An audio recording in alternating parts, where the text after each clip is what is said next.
Akkam jirtu daawwattoota keenyaa kun kutaa lammaffaa isiniif darbaatti kan jiru tamsaasa kallattii Oromoo Diaspora Media ODM irraati. Ammas egaa inni kun itti fufee jira Minneapolis keessatti jechuudha. Sochiin gaggeeffamaatti jiru. Mee walumaan kan daawwannu ta'a. Yeroo ammaa kana egaa suuqiiwwan garaagaraa naannoo kana jiran caccabaatti jiru. Namni gara tarkaanfiitti darbee jira. Sochiin kun akka malee jabaateetti jira. Tarii egaa qulqullinni sagalee qabaachuu dhiisuu mala of koltii guddaan isin gaafadha. Kanaaf dhagaanis hojii matureen achiidha ammoo deebi'ee dhimma kana kan gochuu barbaade. Kanaaf tarii egaa qulqullina sagalee yoo hin qabaanne sagalee koo sirriitti dhaga'uu yoo hin dandeenye na of kolchaan isiniin jedha. Garuu tamsaasni kallattii kun Oromoo Diaspora Media irratti ODM irratti kan isiniif darbu as Minneapolis irraati. Soota jechuu kooti dhimma ajjeechaa nama gurraacha tokko irratti gaggeeffame bu'uura godhachuudhaan namoonni ba'uudhaan sagalee isaanii dhageessaatti kan isaan jiranii isuma kana sin agarsiisuuf jedheen itti deebi'ee meegaa kana fakkaata jechuudha. Tarii egaa hojii sababan ooleef sagaleen koo dadhabbii qabaa afaan Oromoo iyyuu qulqulleesseen dubbadhu waa Ingiliffaadhaanis amma. Kanaaf kanuma sin agarsiisuuf hayyoon koo inni guddaan tokko ni gurraacha taanee dhalannee gurraachummaa keenyaan kabajamuu danda'uu qabna. Inni lammaffaadhaa immoo kanarraa tarii warri biyya keenyaa maal baratu laata jechuun warreen nama nagaa nageenyuma isaa irratti ajjeechaa irratti raawwatanii sanarraa maal baratu isa jedhu jechuun maal baratu sanarraa. Fakkeenyaaf namni keenya nageenyumaan bahee waan tokko malee ajjeefama. Isa kanarraa maal barachuu danda'u isa jedhudha. Maal barachuu danda'u jechuun haadha hiyyeessaa warri ajjeesan namoota nagaa warri ajjeesanii waan kanarraa maal baratu yogguu namoonni akkasitti sagalee isaanii dhageessisanii matumaa inni guddaa yookiin dhaadannoo inni guddaa ta'e namni kun sababa haa ta'u malee Black Lives Matter waa'ee lubbuu nama gurraachaadhaa nagasha yookiis faayidaa qaba yookiis bu'aa qaba yookiis dhimma kooti anatti sin dhaga'ama isa jedhudha mata dureen dubbiidha. Haa ta'u garuu sababa kan taate waa'ee nama sanaati jechuudha. Kanuma gidduu kana poolisii adiin tokko irra dhaabatee marsaalee hawaasummaa irratti argitanii sagalee qilleensa baafachuu hin dandeenye I can't breathe wantoota garaagaraa jechuudhaan kan namichi sun kadhachaatti ture poolisii sana garuu lubbuun isaa ooluu hin dandeenye. Kanaaf tarii yoo nama barsiise isa jedhudha hayyoon konni guddaanii tokko nama kanaaf sagalee ta'uu asitti argamuudha. Inni lammaffaa immoo namoonni biyya keenyaa nama nagaa qeesaa irratti mana isaa irratti ajjeesanii kanarraa maal baratu isa jedhudha.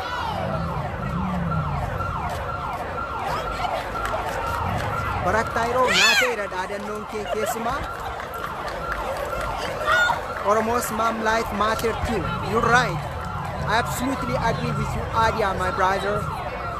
Here, this is directly live streaming from Minneapolis, Minnesota, which is located on East Lake Street and the Minnehaha.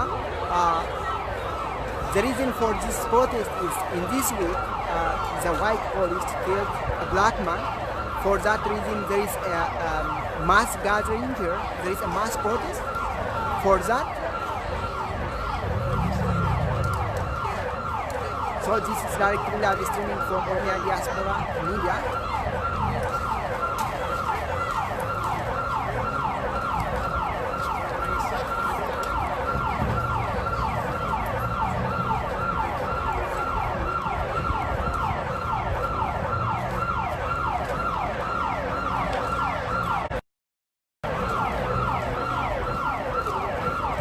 Abbe, akkuma mee waan kana asitti maaliif dhufte?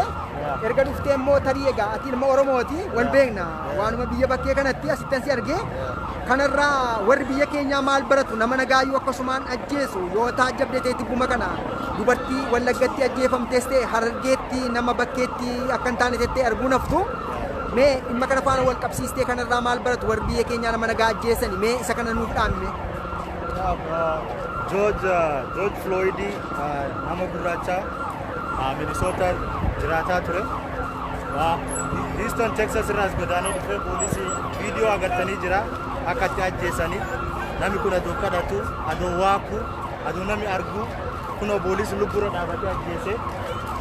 Kanarraa amma namni gabbahee nami adii gurraacha nami miyaa poolisii nami fagura wali bahe kuno protesti godhu wali bahani dikko poolisaan wali bu'aati jira laakiin kun indammoo waan baay'ee rakkinni kun jira nama innocenti ajjeesaa mootummaan akkuma biyya kenna nami biyya kenna beeku kana asitille rakkinni kun jira biyya Ameerikaa taatu malee kun nami gurraacha miidhamaa jira freedom isaa justice hin qabu baay'ee nagarraas durallee nama gara waggaa mara nama tokkummaa du'aa malee poolisii ajjeese kunillee mana seeratti hin hidhamu hin gaafatamu akkanuma deema kanaafuu atin ummati biyya kana ummati gurraacha brown dadhabee jira hidhatachuu didee jira protestiin akka gaafa qeerroo kaatee waa buqqisuu fi poolisii ofirraa deebisuu eegalan kunis hin jira keessa illee rakkinni ummata organizing taane laakiin kun protestiin namni baay'een bahee jira.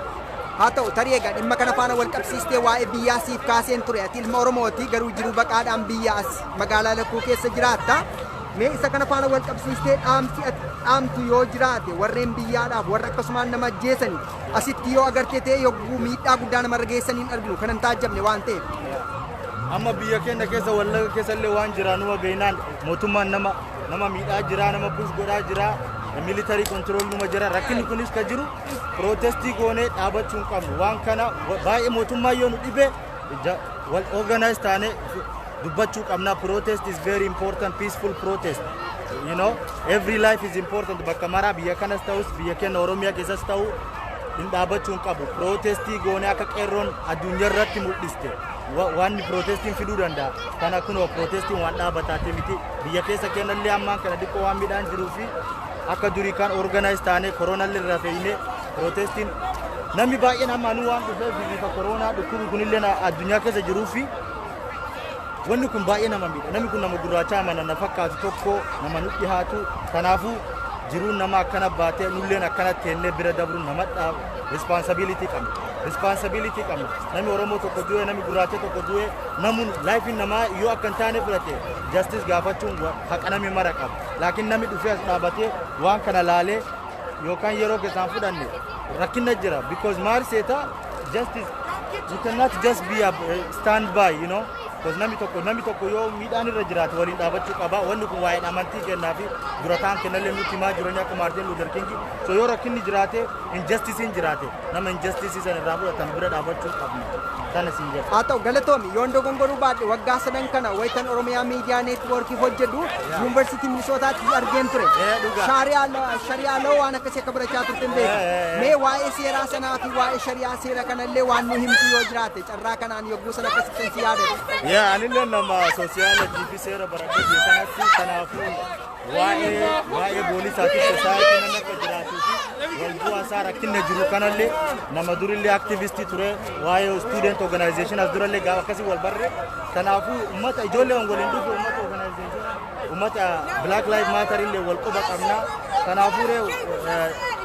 kanaafuu organize taanee haga dandeenyu harka keessaa fudhachaa jiru waa'ee barumsallee keessa dabarree laakiin ammallee dhiisnu jechuu wanni Kole guddaa galatoome gaati mucaama biyya kanaa waan taateef baay'ee si gaafadhe yuunivarsiitii keessatti wal agarre waggaa arfan kana yuunivarsiitii Minisootaatti yogguu sana dhimma shari'aa akkati barattu gama seeraallee naaf kaastee guyyaa sana interviisii gochuu koo yaadadha ooyaa yogguu qopheessitanii mee dhimma kanaa wal qabsiisee dhaadannoo guddaan ni argaatti jirru Black Lives Matter kan jedhu bal'inaan argaatti jirra waa'een ajjeefamuu nama kanaa sababa haa ta'u malee wanti nuti arginu sana dhimmi sun maarratti kan fuulleffatame Black Lives Matter xiqqoo historical background is awan nuti mtu qabda historically Black Lives Matter ni biyyitu tunini aadaa godhattee jirti haga ammaan kana nama duukana amma waan kaameraa digital era jiruuf agarra malee waan tunini embedded ta'ee jira social fabric biyyitu tunini haga ummati bilisa baanii ummati gurraacha rakkinni ammaan kana isaan itti qunnamaa jiranii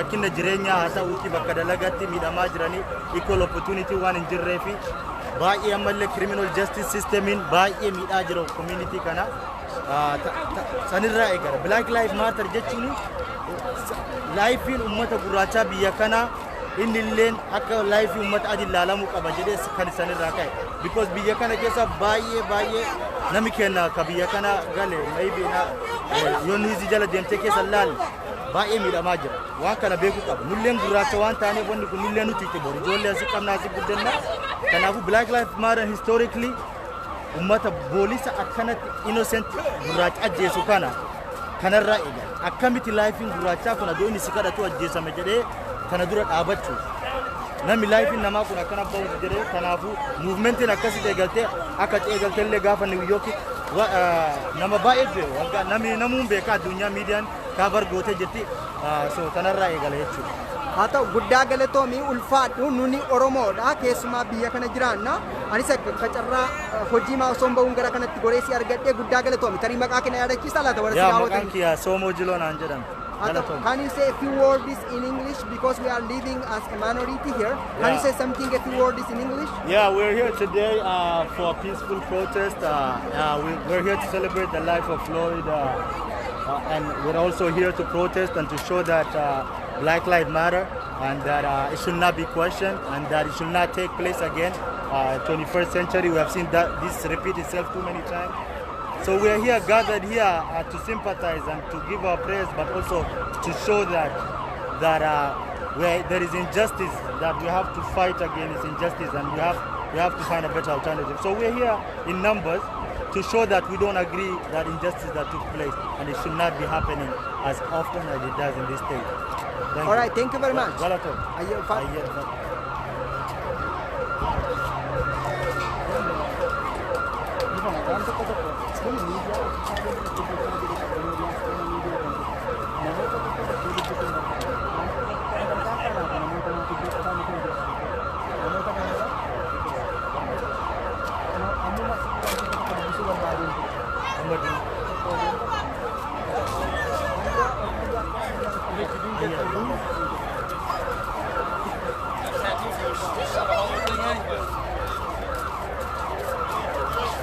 Ayyan daawwattoota keenya akka argaatti jirtanii iddoo kanatti wantoota garaagaraatti kan jiraatti jiru isuma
protest.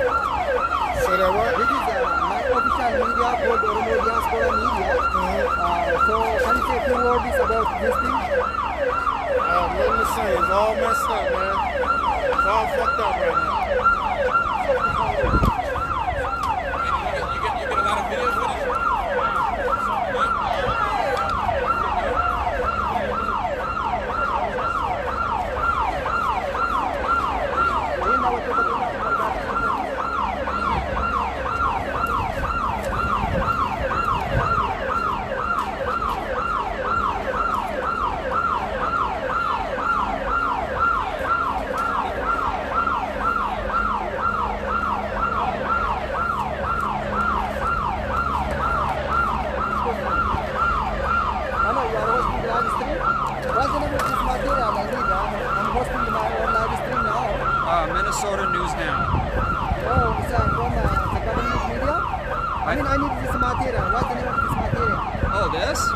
It's a $40 tripod at Target. This is $20 at Micro Center.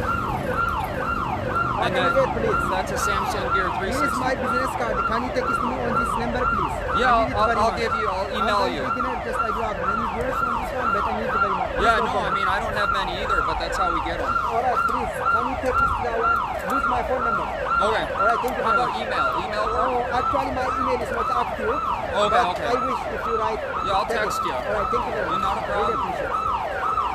Hey, Hey, just so you know, Minneapolis PD is getting ready to come in here because they're worried about them making Molotov cocktails and starting fires. So I'm listening to the scanner right now.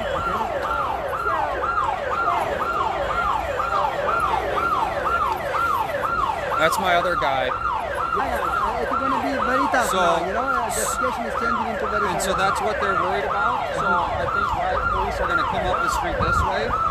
So just be very, very careful. Oh, that was earlier. So just be real careful. When you start seeing them roll in, they should roll in a van. What do you say this one? Please don't forget. I know the situation now is not Yeah. good to tell me everything. Target. But I wish. Target. Target? Yeah, Okay, it's like what $40. $40? It's really tall, so that's why I like it. Alright, good. What about that one? You have a camera? What's the top camera? That's a Samsung Gear 360. Okay.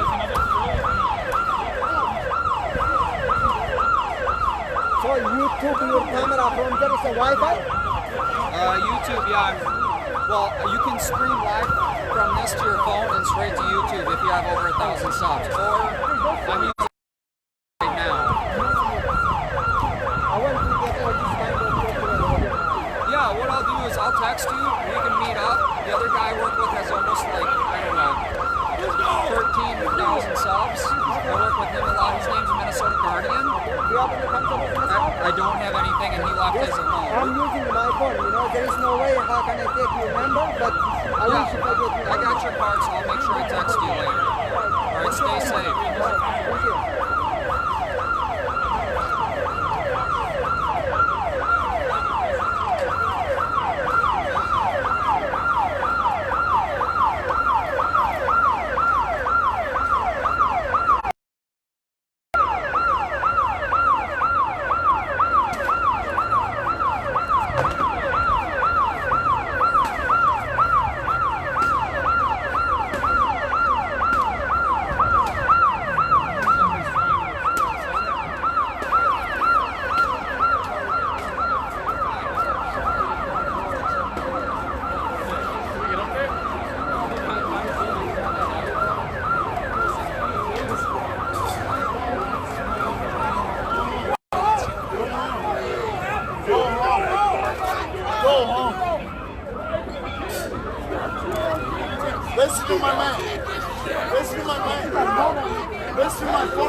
akkuma daawwachaatti jirtan tamsaasa kallattiin isiniif darbaatti kan jirudha. Iddoo kanatti immoo keessumaa Minneapolis keessatti namoonni ga'uudhaan hedduu sagalee isaanii dhageessisaatti jiranii namoonni waan garaagaraa dhiyeessanis poolisii uummanni akkasitti wal fuuldura dhaabatee wal ijaajjeetti kan isaan dhaadannoo isaanii waan garaagaraa dhageessaatti jiranii yogguu isaan uummata dhufan yookiis uummata reebanii tokkollee hin taajjabnu isa kana gaa'uun hin taajjabaatti jiru.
akkuma argaa jirtanii daawwattoota keenya uummanni hin galu kan isaan dubbii uumaatti jiranii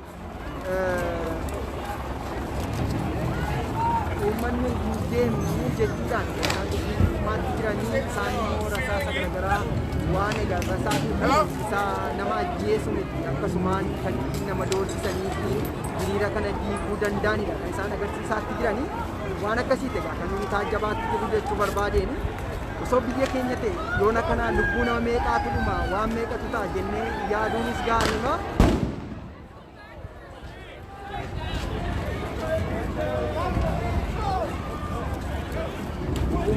Kabadu yaaduun baay'ee nama rakkisu isa kanan isin jechuu barbaada biyya keenyatti otoo ta'e nama meeqatu dhumaa nama meeqatu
Hello my viewers, this is live streaming Oromo Diaspora Media ODM from Minneapolis, Minnesota. The main target of this rally is to protesting that the white police killed a black man in this week.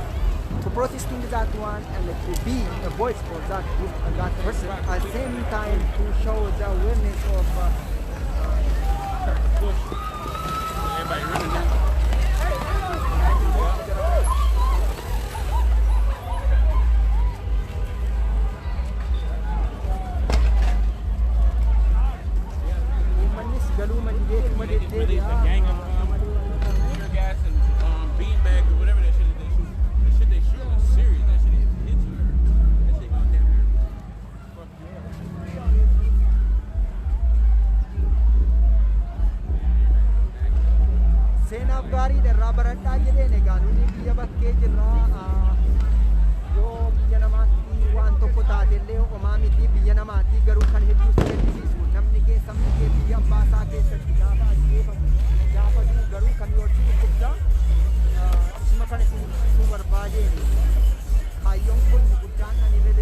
Kutaa 2ffaatiin isin dabarsaa jiru kanarraa maal barachuu dandeenya isa jedhudha fuuldura kootti argaa jirtu yoo ta'e namoonni harka qabu harka isaanii gaafa ol qaban waan tokko illee yommuu ta'u nuyi agarru waan akkasii akkasii taajjabdanan barbaade kanarraa waan guddaa barachuu dandeenya akka namoomaatti isuma kanaafanii isiniif dhiyeesse jechuu barbaadeen biyya keenyatti namni ajjeefamaa waan hedduu irra gahaa waan meeqa ta'ama.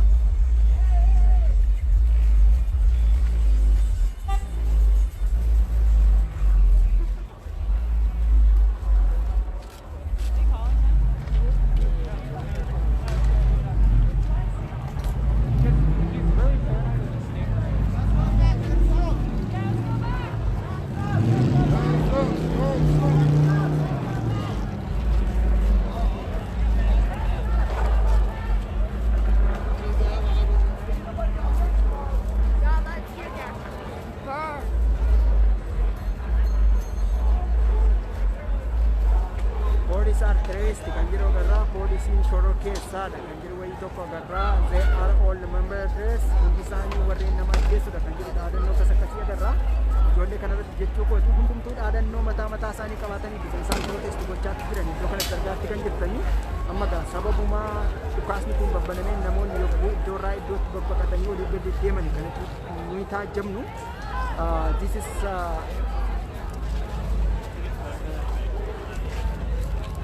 I would like to reveal or point out that the way our police and our our soldiers are treating their own communities, their own people, and the way American police are treating their own people, even if they are protesting for their right. But as Oromo and here, everybody are requesting for their rights, for their own freedom. Even if they are questioning for that one, in our country back home, they are killing a lot of people.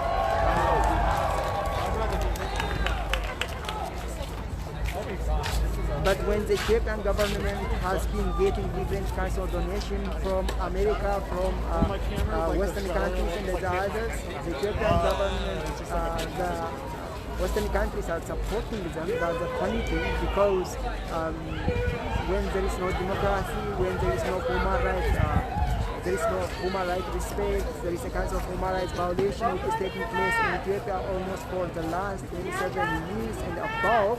But they are supporting for the sake of diplomatic relations. But when you see here people are protesting, no one is killed. Even just starting the morning till now, everybody is protesting, but no one is shoot. Nobody is nothing is happened to the community.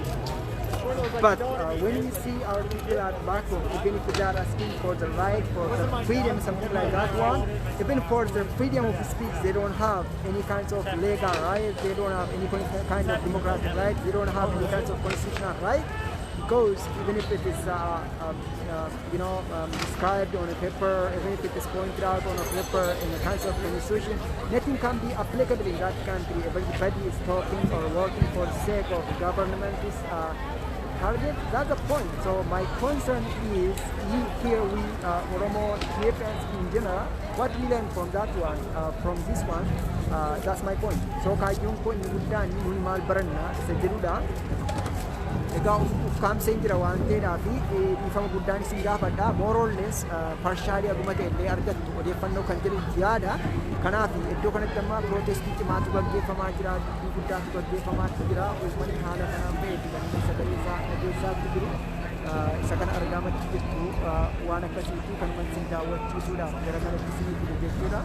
Akkuma argaatti jirtanii amma dubbii cimaatu gaggeeffamaatti jira. Mana dhugaatii kana guutummaatti yommuu haalee waan ispaayis kan jiru guutummaatti caccabsanii namni waanuma humna isaa guurrateera kan dhugus nama dhugaa amma namni miira adda addaa keessallee galeera waan akkasii faataa jamna.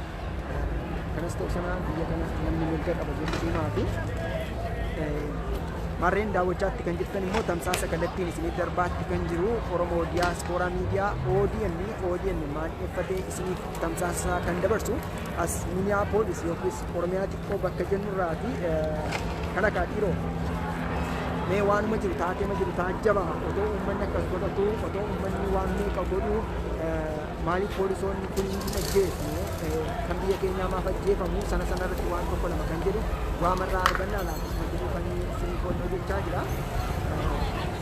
Wantoonni dhukaasonni tokko ba'anii dhukaasota kana fakkaatanii arginu sagalee isaan kana keessaa waan isaan kana jechuun kun biyya keenya qootee rasaas argitaa biyya kanaa garuu waanuma kana kan jechuudha. Waanuma kana arguu dandeenya. Barsiisuu barbaade kana kana isaa baasan banamee naannoo namni fiigaa jira.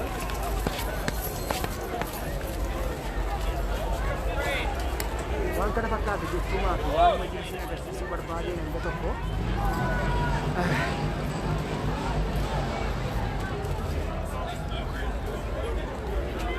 Oromoon garuu biyya abbaasaa keessatti, lafa abbaasaa keessatti, qabeenya abbaasaa irratti qaamni ta'e abbaan argi akka barbaade isa reebaa, akka barbaade isa ajjeesaa, akka barbaade isa miidhaa. Biyya kanatti garuu namni mirga qabaa, gurraachos mirga qabaa, dubbata waan barbaadeen gaafata. Biyya keenya keessatti garuu ijoolleen keenya yookiis lammiin keenya otoo mirga qabanii, otoo waan hunda qabanii, otoo biyya abbaa isaanii qabanii yogguu dararaman yogguu miidhaman kana taajjabna. Isuma kana kaagaa kan isin kaasuu barbaade jama. Kanaaf waanuma jiru kanarraa tarii qaamni inni ilaallatu tarii waa baree uummata keenya gaaffii mirgaa yoo gaafatan nagaa yoo gaafatan tarii nagaa buusuu la'a. Isuma jiru guddaadha.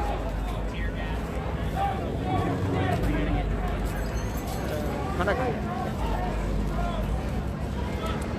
kanarraa waa baruu la'a. That's my concept.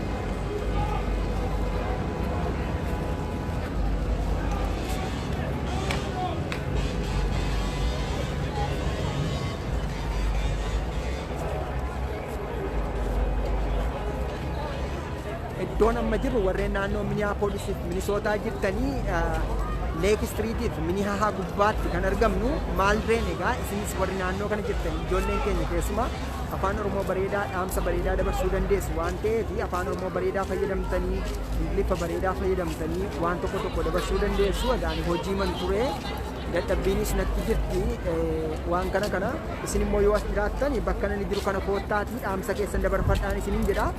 Ani amma kallattii gara Minnehaha irran jira. Daandii Minnehaha Streetii fi Lake Streetii irra jira. Isa keessaa ani Minnehaha irraa gara 31ttan jira. Gara Streetii 31 jechuudha. Gara 30 yookiis immoo gara Minnehaha Paarkiin jira. As koottaatii saba keenyaaf sagalee ta'a. Yaada keessan kenna. Maaliif sabni keenya uumalee hin qabu. Biyya kam jiraanne haala kam jiraanne immoo gurraachummaa keenyatti amanuu danda'uu qabna. Yoo gurraacha miti jennellee waan baay'ee keenya gurraachummaa keenyaan beekamna. Isa kan akkasitti akka hubannu gurraachummaa keenyaan nu beeka seerri gurraachummaa keenyaan of beekuu qabna nunillee. Kanaaf nama gurraachummaa isaadhaan hafuura baafachuu hin danda'u akkas ta'eera osoo jedhu qaamni sanyummaadhaanis ajjeese kun seeratti dhiyaachuu qabaadha. Egaa ergama maalii qaba maaliif kana godhe ta'u garuu biyya kanatti jiru namoonni sabaan yookiis immoo sanyummaadhaan wal qooluun waan amaleeffatameef waan bubbule seenaa biyya kanaa keessatti kan egaa kanuma irratti isin immoo maal jettu waa'ee biyya keenya ijoollee abjuu biyyaa abjuu sabaa abjuu lammii ta'an meeqa kan dhabne kuma meeqa kan dhabne waggoota 5 kana keessatti waan addaa godhanii miti iskiriptoo qabatanii barruulee isaanii qabatanii ajjeechaan haa dhaabatu hidhaan haa dhaabatu haa dhaabatu. So maaliif kan keenya ajjeechaa ta'e isuma kana isin hubachiisuuf maaliif mootummaan biyyattii maqaa ijaarsa dimokiraasii jedhuudhaan building dimokiraasii fi growth and development maqaa jedhuudhaan fandii garaagaraa biyya bakkee irraa argata. Maaliif saboonni keenya ajjeefamu isuma kana waan tokko lama isin agarsiisuu barbaadeeni.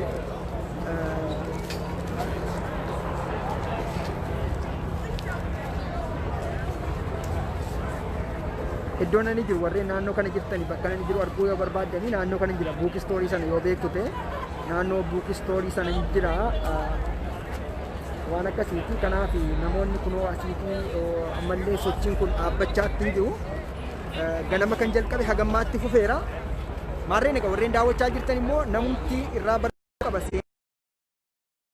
Tarii egaa wayitanii iddoo kanaa dabarsu waan mudatu hin beektu haa ta'u garuu akka namaatti waan jiru dubbattee waan jiru gootee aarsaa jiru immoo fudhachuudhaaf dirqamta. Isuma kana isiniin jechuu barbaadeen haa ta'u garuu saba keenyaaf haa darbu inni guddaan jechuun nuni biyya akkasii keessa jirra gattanii dhiyoo. Kanaaf si'a tokko nuni waa'ee siyaasaa dubbannu waan tokko dubbannu waan tokko jennu biyya bilisaa keessa jirra. Ijoolleen keenya biyya keessatti fakkeenyaaf akkuma Oromoo diyaaspooraa miidiyaa jedhee beekumsumaaf hubannoon xiqqoo qabu tokko ogummaan xiqqoo tokko qabuun saba koof dahoo ta'u ijoolleen biyya keessatti ta'uu ni danda'u laata? Gaaffii keessa jira sun waan fakkaatu sin fakkaatu. Anyways kanas ta'e sana garuu mormiin kun ammallee jabaatee itti fufeeti kan inni jiru. Akkuma argaatti jirtanii poolisoonni gama kanarra jiru kunoo gama kanarra poolisii dhaabata. Gama kanarra immoo uummanni dhaabatee ammallee dhaadannoo isaanii dhageessaatti kan jiranii inni guddaan no justice no peace yoo haqni hin jiraanne nageenyi hin jiru jedhu. Egaan isa kanaan tarii yaadannoon fakkeenyaaf kanneen akka Jaal Abdii Raggaasaa fa'aa Oromummaa isaaniif hidhamanii kan aarsaa kaffalaa jiran kan akka Piroofeesar Bayyanee Ruudaa fa'aa kanneen akka Yaazoo Kabbabaa fa'aa kanneen akka Kaayyoo Fufaa fa'aa kanneen akka noolee fa'aa, kanneen akka dassuu duudhaa fa'aa, kanneen yaadachuutu nurra jiraata. Oromoo kumaatama mana hidhaa keessatti dadaramaa jiran yaadachuun nurra jiraata. Isuma kanneen isinitti dhaamuu barbaada gaa dhiiroo kanumaafi. Na of galchaa waan kana immoo ofitti funyaanitti filannee kanuma ammoo dubbachuunis qormaata biroodha.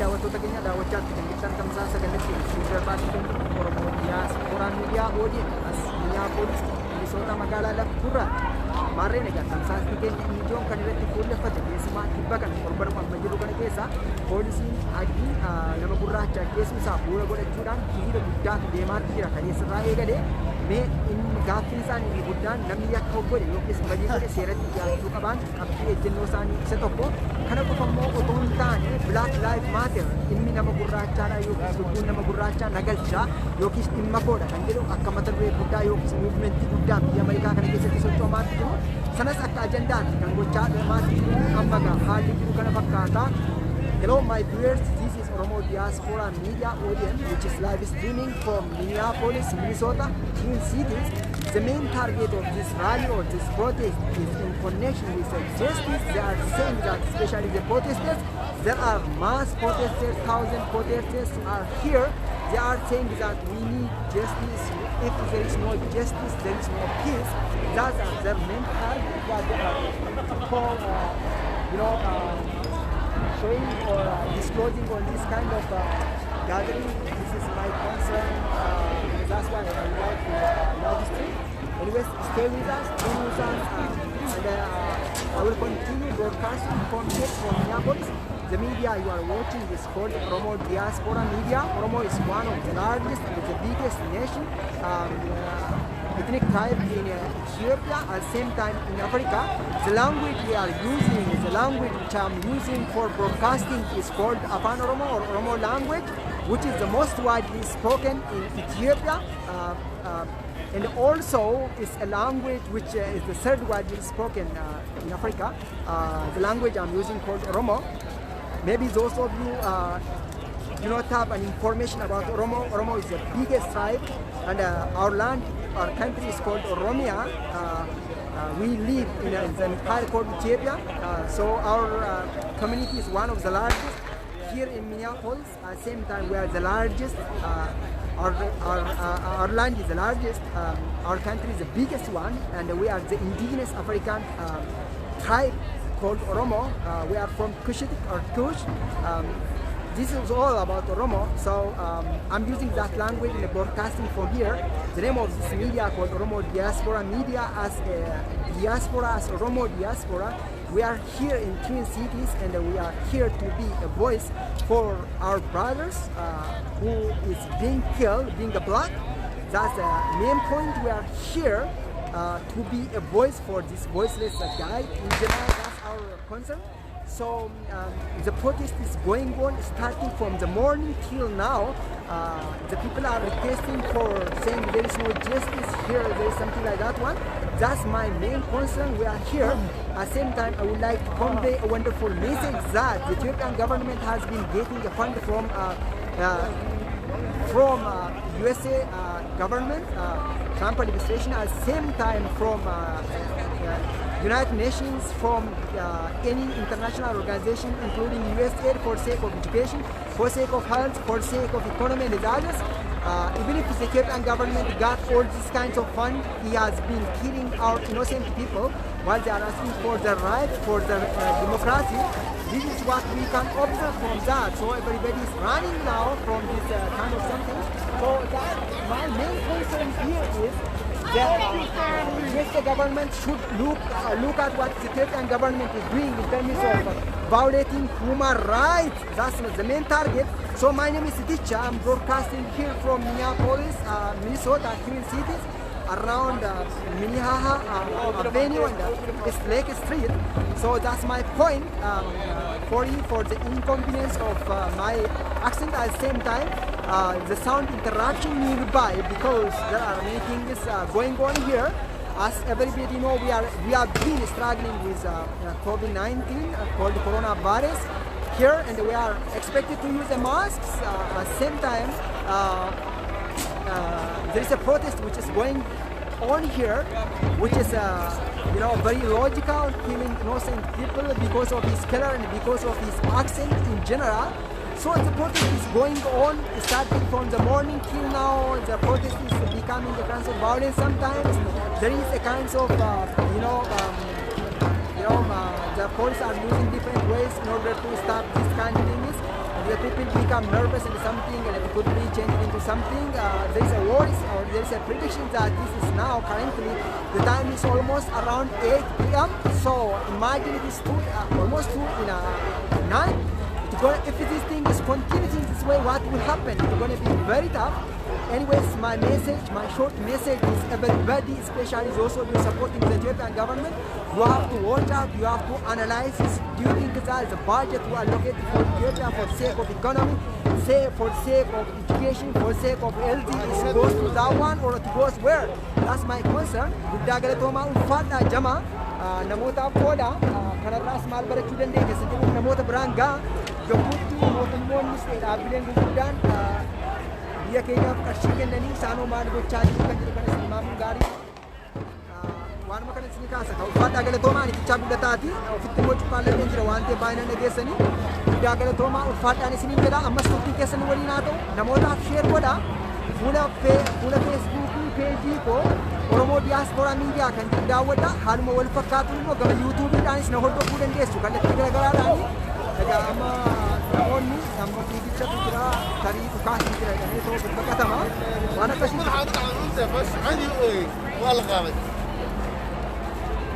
biyya keenyatti namni lubbuu isaanii du'uudhaaf yaaddu biyya kanatti garuu kan inni gochaa jiru akkuma agartan daa'imni keenya boostii goona maalamii kennu keessa kaa'ame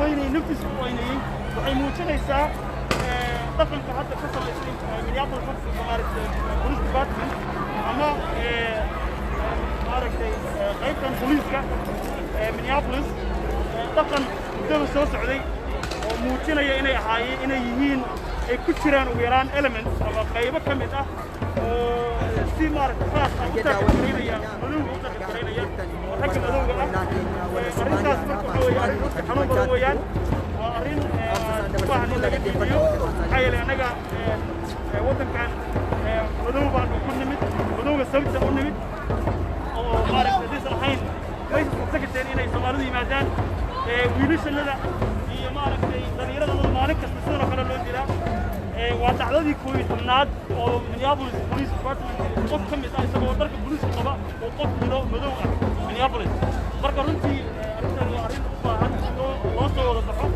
ذلك الصومالي ده لكن من يابلس مرسوكودن ماشي جوجان بأي مارك كذي فيها كهلان إلا وحلقة بدلوا قاف وش صغير من يابلس بوليس ديبارتمنت عطنا ربنا دولة جارسينا مارك سيستم كه إلا بدلوا كذا أي وش قيسة مينيابوليس بوليس ديبارتمنت وإن العيرية مارك نينكا هذا ديلي وإن مارك حضور لقيه وإن لكاد قريه أفر بعد يعني من المدلي هو كلام إلى اللي وكحاول وانتقل مارك كتير مينيابوليس بوليس سيستم كذا سومالي الجودهان أرنتان مارك وحافظنا تكلنا هوي صوت مينيابوليس وماشي أشوف أنا سومالي تكلنا مركا إن شاء الله تعالى خاصة صباحنا كثير قصة سوماليان وتوغني يا روسي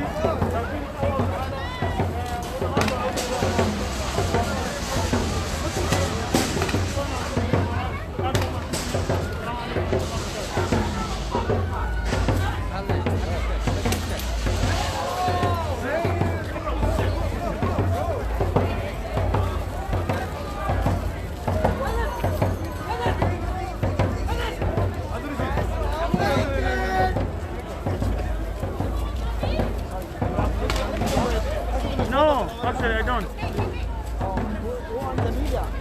Just you guys are You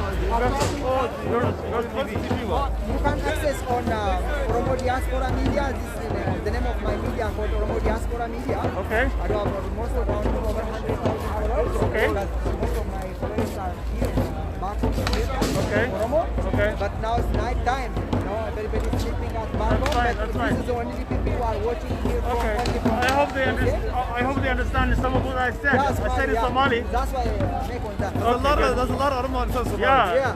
They speak Somali. There are many leaders who speak Oromo. Yeah, yeah. At the same time, there are many Oromos Thank who you for speak coming. Somali. Thank you for All coming. right. You want to Let's show the keep world in touch. what's happening here. Yeah, yeah. We have to fight for that.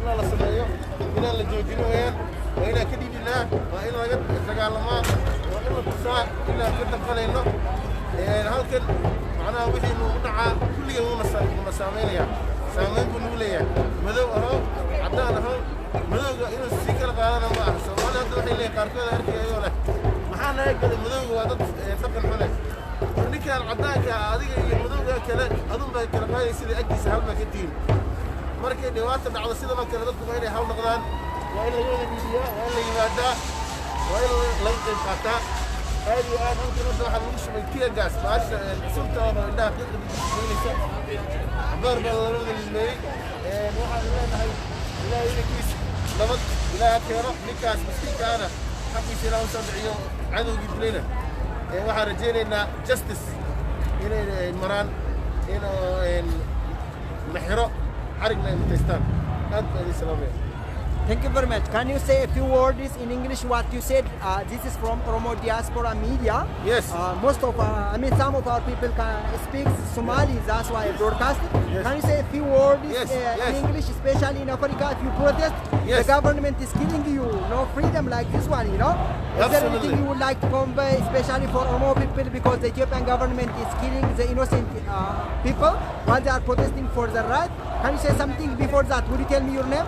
Yes, my name is Hamza Ali, and you see, you cannot compare Africa to here. So let me say a few words about here, what I said here in English. Okay. What happened yesterday here is unjustifiable to the highest level. It was before yesterday, that was murder, pure murder to the highest level. And we cannot take from, any person. That was a daylight prosecution. Somali, Oromo, all Africans. Let's not, say this is black, this is white, this is what. Everybody come together here as one. Yes. One human being. Yes. So no justice, no peace. That's what I said. Yes. And we have to be together. If I come to the question in Africa, there is no freedom of speech. Yes, yes. If you try to do something like this one here in Africa, you get live bullets. Yeah. You die. So we hope to, our leaders to change something and to stop, just prosecution. And we want our voices to be heard. We don't want to be killed like fish in Africa. We want our voices to be heard, and we don't want to get killed in Africa. Absolutely, I agree with that one. Especially if you see most budget and the USA government fund, including Ethiopia, Somalia, and the others, for the sake of Al-Shabaab, for the sake of IS and the others, most of the time. But when you see the government is using that money to kill the people, the innocent people, even they fund for education, for health, for economy, and the others they are using for the sake of politics. In connection with that one, what kind of message you have as a young Somali guy? Yeah, and I wouldn't know a lot about that. That's pure politics. But I would say people's voice should be heard, and when they want to get out their voices, they should not be prosecuted for their voices to be heard. And I wish no more of this. Somali, Ethiopia, Oromo, whatever, African, American, no more of this. Thank you very much, brother. No more of this. You remember this All one? right, yeah. No more of this. Yeah. No more of this. Yeah. Showing solidarity for any kind of human rights violation. Also, one more. You tell the Oromo, if they're watching me, Oromo, Somali, brothers. We're one. Yeah, stop Yes. fighting. All right, great. Thank you very much. bro. Wonderful message. You can access later on Oromo Diaspora Media if you need it. Okay, man. Oromo Diaspora Media. Yes, ODM. Okay, man. You have a good audience. Thank you very much. Already. Let's keep in touch, brother. Alright, brother. Warreen Oromoo keessa jirtu beekes baatii waan tokko silaa waan keessa jirru beektu asumaanii siyaasa shanqalannaa.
Jira tarii warreen biyya keenyaa waan kanarraa maal baratu laata tarii yoo uummataaf nagaa buusanii yoo tasgabbii buusanii kan jedhu kan iddoo kanatti argamu harreen egaa anis waanuma tokko lama isiniif wannoo jechaatti jira guddaa galatoomaa nu daawwachaa jiraachuu keessaniif namootaaf qoodaatti akka jirtanii shakkii tokko iyyuu hin qabu qoodaama jirtu jedheen abdadha egaa waanuma akkasii keessa jirra kajamaa.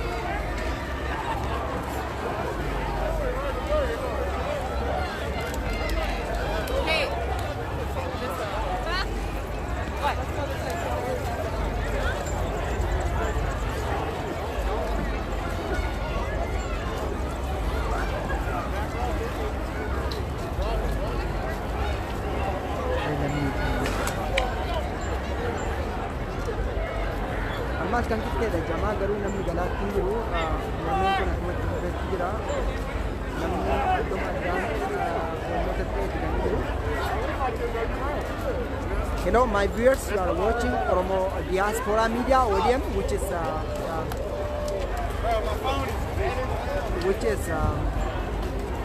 broadcasting from Minneapolis, Minnesota.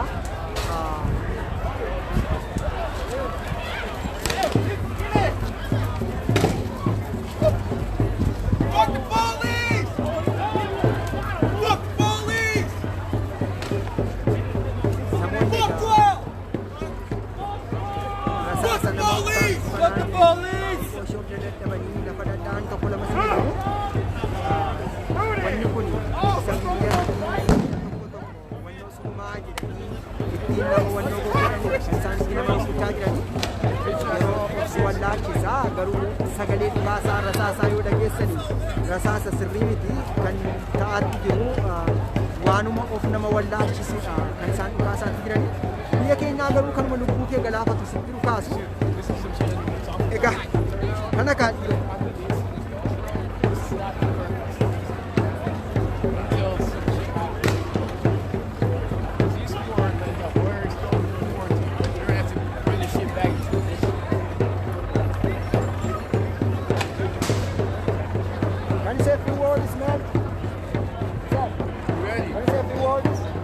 Can you say a few words about this rally? This is social media.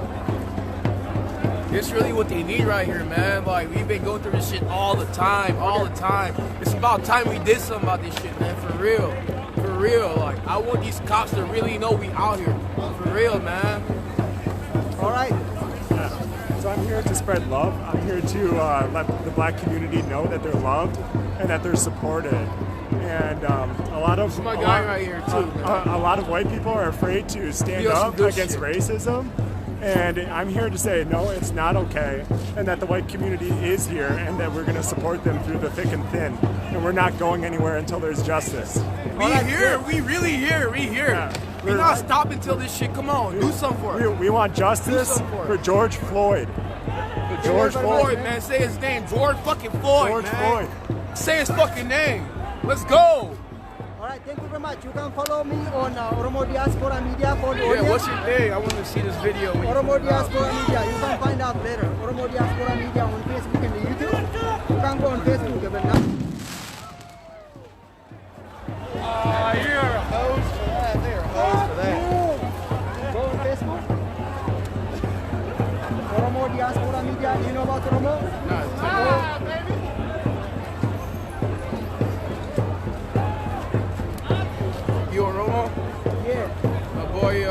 Baker Oromo too. You know Baker, right? Baker Yaya. Maybe, yeah. It's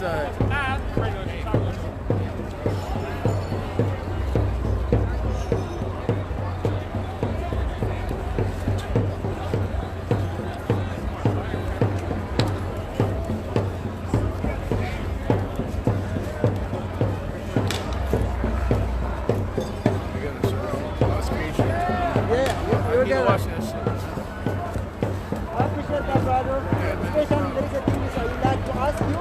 In terms of understanding each other, you know, loving each other, respecting each other, can you say something in terms of that? Because most of the time, you know, those politicians or individuals are using to differentiate us, you know, saying you are black, you are white, something like that one. They are playing the game at that time. But we have to love each other. I like your unity, you know. Yeah, man, like, that's what it is, man. I'm so glad that's my concern, that's what I'm repping. So many white people out here repping. So I like it, man. That's what's up. I really like, you know, to me. The most fucked up guy last year was that one guy. Oh, yeah, it is. Alright, thank you guys. Let's get I don't know what happened to him. Alright.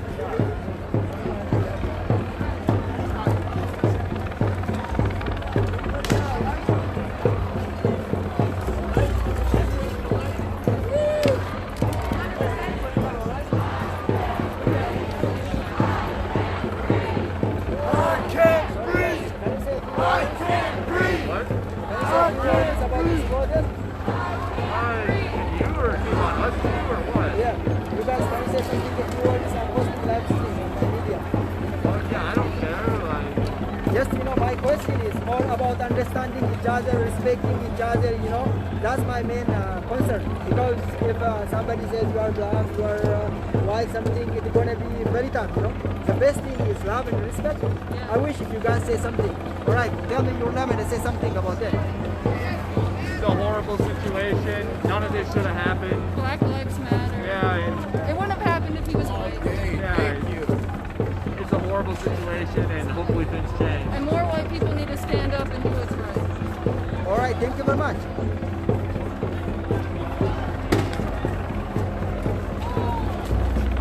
Ayah daawwattoota keenya akkuma daawwachaa turtanii namoota tokko lama bisaan kan jira isa maalii qabu yookiis ergaa maalii qabu kan jedhu ta'anii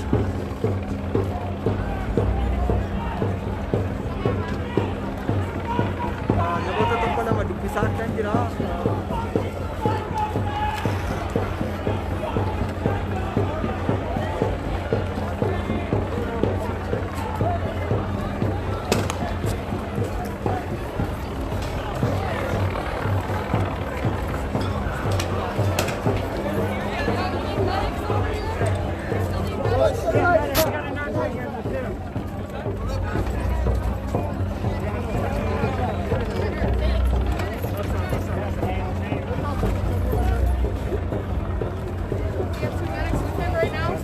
One medic, I need an ice pack and another medic, please. What do you need? Ice pack. Ice pack, we'll get an ice pack.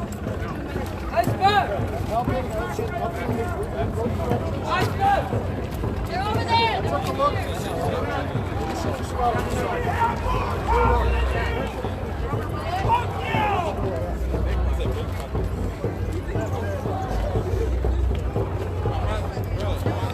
Ayah daawwattoota keenya akkuma argitanii gaachuu kanatti namoonni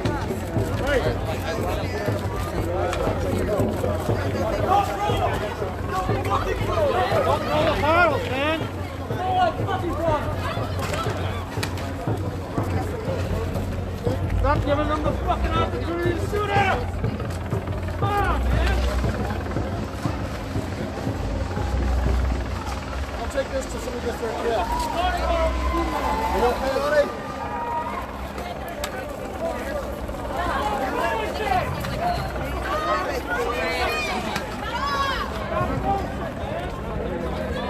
I got some up over there too.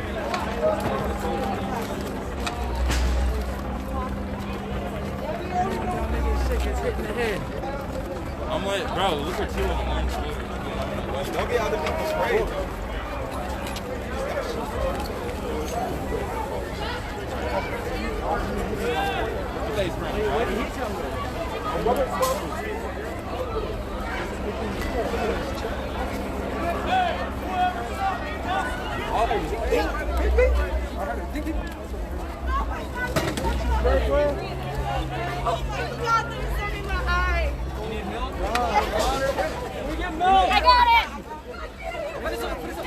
Okay, who needs milk? I'm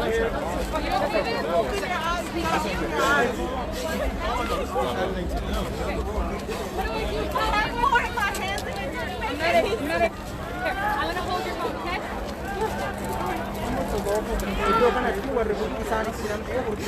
That was enough time, sir.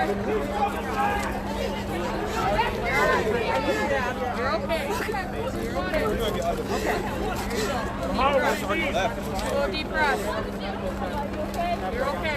You're okay. I got more milk right here. Yeah. All right, honey.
Ladies and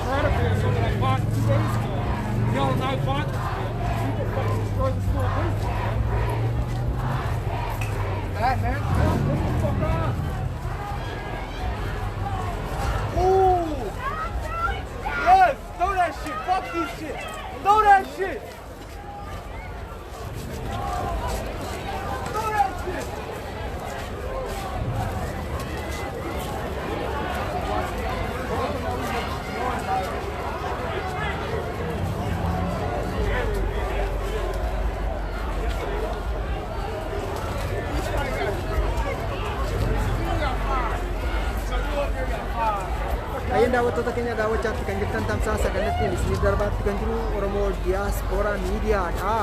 Kan isinii darbaatti jiru immoo as Minneapolis Minnesota irraa fi dhimmi kun guddaan immoo keessumaa dhimma nama gurraacha ajjeefame bu'uura godhachuudhaan namoonni hiriira bahuudhaan yaadota garaagaraa dhiyeessaatti kan jiranidha. Yookiis immoo protestii yookiis immoo dhiyeessaatti kan jiranidha. Amma halkan keessaa gara sa'aatii 3 yookiis immoo gara 9 PM deemeera. Garuu haa ta'u namni hagammaa bakkeema jiraatee kan sagalee isaa dhageessisaatti jiru. Isa kanarraa maal baranna isa jedhudhaati kan hin taase keessumaa namoonni keenya yookiis immoo sabni keenya biyya keessatti wajjin ajjeefamu kunoo poolisiin meeshaalee garaagaraa iddoo kana qabatee otoo jiru garuu uummata irratti waan tokko illee raawwatu biyya keenyatti garuu nama ajjeesu nama hin miidhu egaa galmeen haa dubbatu namni meeqa akka miidhame nama meeqa akka miidhaan ga'e malee waan biyya keenyaa isinitti himuun tarii waanuma keessa jiru waanuma baay'een keenya beeknu isuma kana isiniin jechuu barbaade akkas keessa jirti biyya lafaa.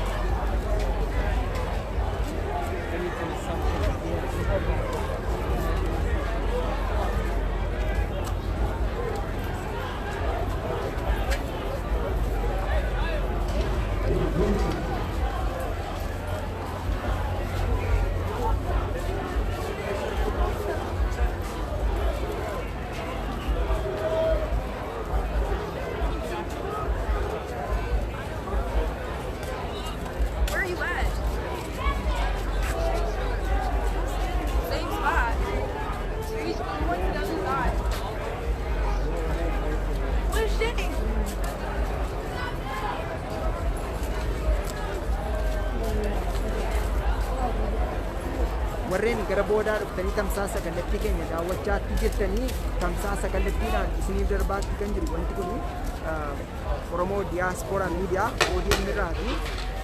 ODM irraa kan isiniif darbu yommuu ta'u as magaalaa laftii Minneapolis Minnesota irraa jechuudha.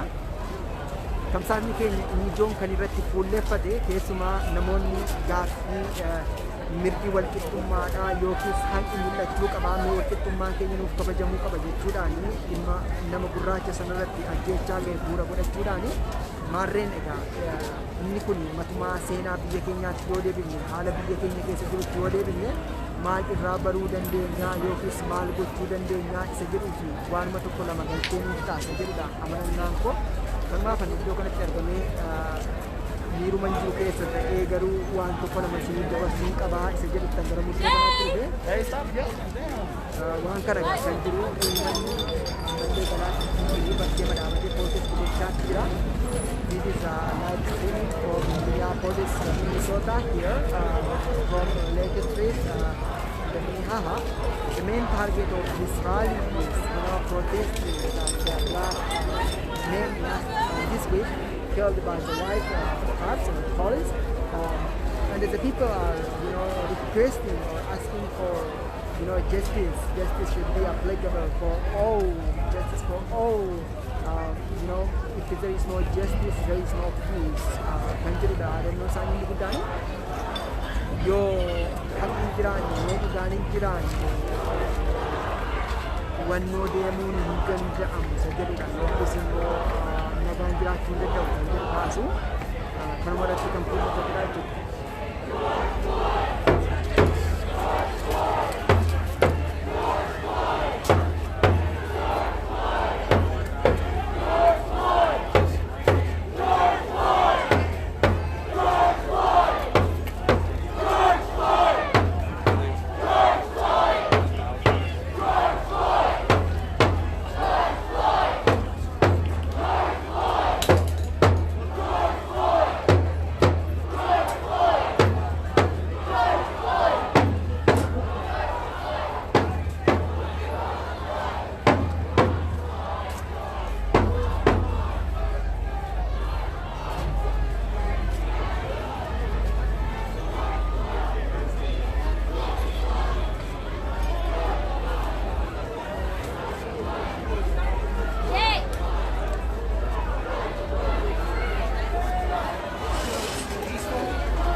argaatti jirtan egaa tamsaasni kallattii keenya akkumatti gubatti jira Oromiyaa Diaspora Media ODM irraa isinii darbaa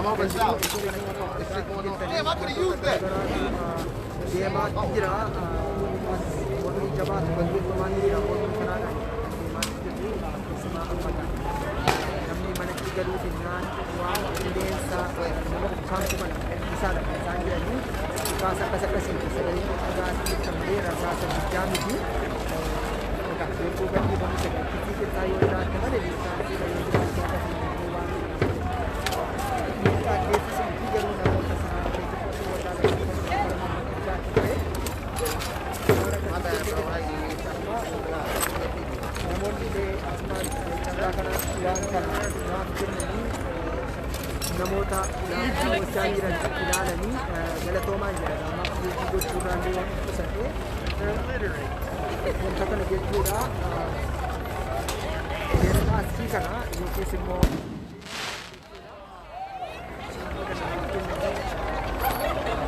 namoonni baay'een daawwachaatti jirtu kanaaf Oromoonni boonsitanii baasii himuudhaafi namoonni hedduun laayivii poostii gochaa jiru garuu namoonni kan koo ilaalanii namoonni hedduun daawwachuu isaanii baay'ee dinqisiifatu kanaaf galatoomaa ulfaadhaan isin jedha warreen daawwachaa fi hordofaatti jirtan Oromoo Diaspora Media kanaaf galata guddoo qabu ulfaadhaa berbada.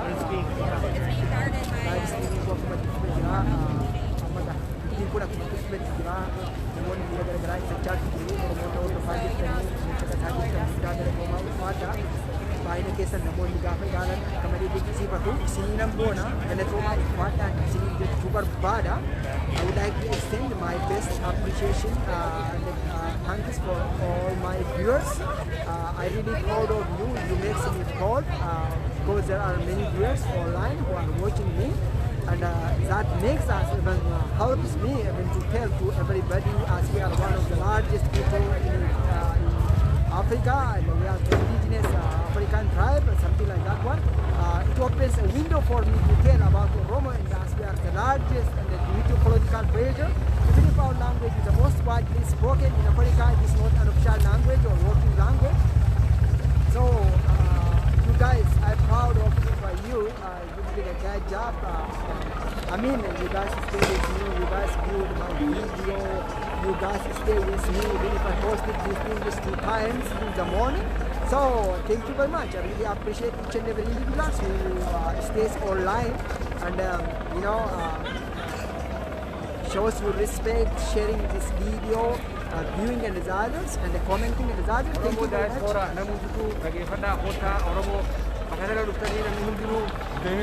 Oromo channel, Oromo diaspora, follow goda, jala deva, share goda, utisa akachiniyan. Ayya. Oh, gaafiin qabame isinii fiyyuu. Maal egaa biyya keenyatti silaa daawwattoota keenya ijoollee Oromoon argadhe egaa amma warruma afaan Oromooti haasofna. Mee egaa iddoo kanatti isin arge waa'ee iddoo kana dhuftanii xiqqoo ishee erganaa jettanii booda isa booda immoo gaafa biyya keenyatti deebinu immoo namni hiriira yoo ba'e hin ajjeefama yeroo baay'ee isa kanarraa kan ka'e maal irraa baratu tarii yoo waan ittiin hubannoo qabaatan jedheen warma mootummaayyuu kanaaf dhufee as dhaabadde hojiitillee ammuman galee mee waan asiif dhuftannuufi maatii kanarraa immoo warri biyya bulchanii warri poolisiidhaa warri loltoonni maal baruu qabu maal dhaamtu mee akka ijoollee Oromooti. Wallahi ga mooticha hedduu galatoomuu sinjaan dura Oromoo diaspooraa diree kanaa kan ta'e irraa asiran dhageessu inni as jirru obboleessa keenya nama gurraacha biyya kanaa Ameerikaa akka maletti yoo akkaan ta'uu poolisii kaleessa biyya isniina ajjeese waan nama sana ajjeese jecha irraan tara namni kunoo bahee akkaan guddaan adii gurraacha eeyyaa Oromoo faranjii kan diin namni as wal daawwanii namni hundinuu martinuu as dhufee kunoo isa kana sappoort godhuudhaaf nama akka maletti ajjeesee yee dhufee akka nama tokkootti immoo namni biyya keenya maal irraa ta'u baruu sadaasaa jettee nagaafatte namni biyya keenya waan kanarraa barnoota guddaa fudhachuu qabu. Dhugaa ammoo nuti bakka kana ge'uudhaaf sa'a dheertuu nurraa fudhata bakka kana hin geenye.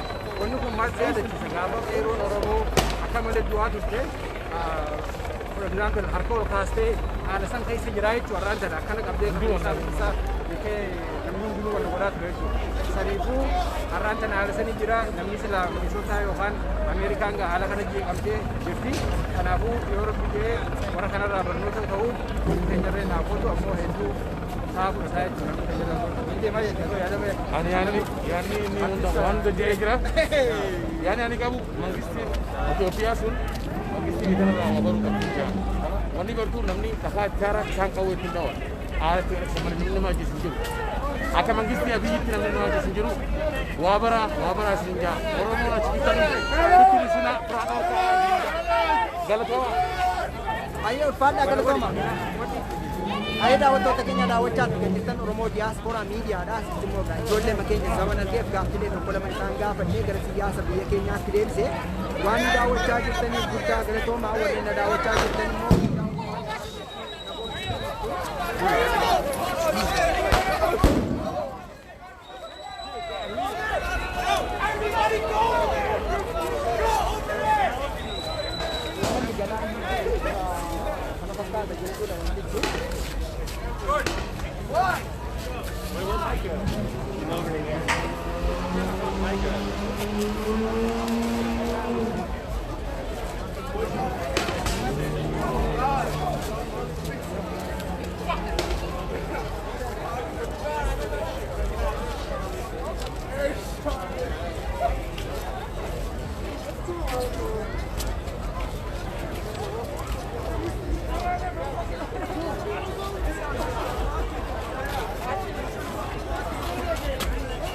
daawwattoota keenya daawwachaa kan jirtan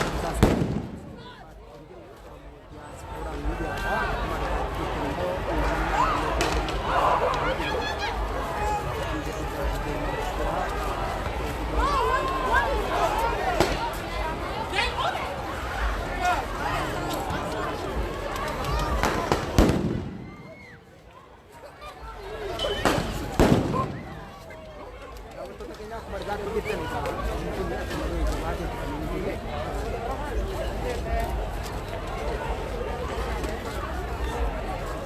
Because the gas.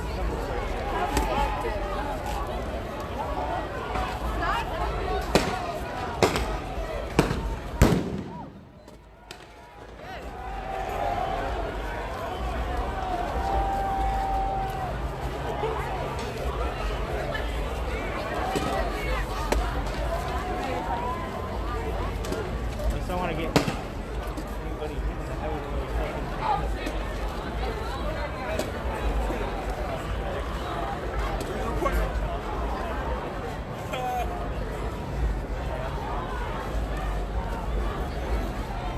Ayo daawwattoota keenya gamsaa sagalatti keenya asumas daawwachuu kan dirqama ulfaadhaan isin jedha guddaa galatoomaa ulfaadhaa hedduu nu goonsitaniitu namoota hedduutu daawwachaa turtanii.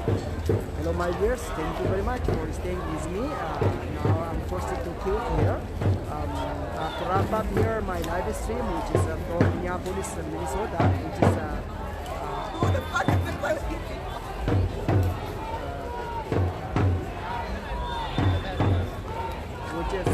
showing solidarity for black guy who killed by the white police or cops. So this protest is taking place here in Minneapolis, Minnesota, which is located on Lake Street venue. Thank you very much. I'm going to wrap up my 2 days live streaming here, and we will give you more updates. But our people should learn something from here, especially the government officials, our military soldiers, learn something from this. Thank you very much. And good job in the country. Without chatting to Oromiyaa Diaspora Media ODM, guddaa galatoomaa ulfaadhaan isin jira yeroo biroo qophii biroodhaan walitti deebina. Ammaaf egaa asumatti nagaa isinitti dhahamuuf hin dirqame. Oromiyaa Diaspora Media hordofaa daawwadhaa namootaaf qoodaa wal qabaannaa galatoomaa.